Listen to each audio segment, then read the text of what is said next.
Arsenic کا مزاج، arsenic کے مزاج کا مریض اگر پاگل ہو جائے تو بالعموم ایک تو اس کے پیچھے لمبی تاریخ ہے اس کی بے چینی کی، اسے پہچانا جائے گا۔ دوسرا یہ کہ اس کے پاگل پن میں دو قسم کے رجحان پائے جاتے ہیں۔ ایک تو یہ کہ وہ یہ کہے گا کہ میری بخشش کے دن گزر گئے بس، اور میں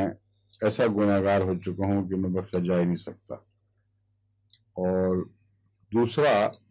اس کو خودکشی کے رجحان بھی پیدا ہوتے ہیں۔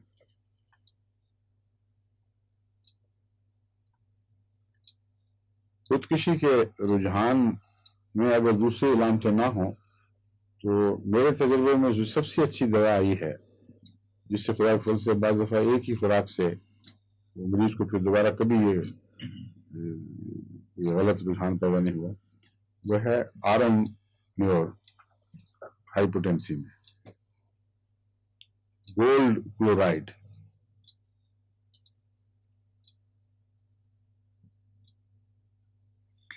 کسی وجہ سے بھی خودکشی کا اگر نہیں، میں بتا رہا ہوں کہ اگر تو علامتیں آرسنک وغیرہ کی نظر آئیں تو پھر یہی دینی چاہیے،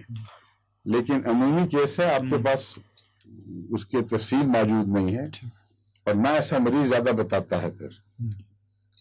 عام طور پر وہ گمسم رہتا ہے۔ ایسے کیس میں آرم میور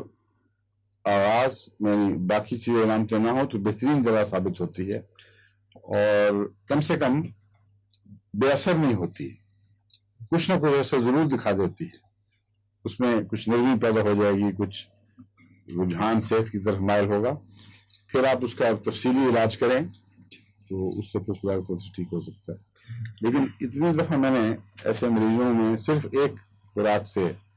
علاج کیا ہے اور اس کو مفید دیکھا ہے کہ میں سمجھتا ہوں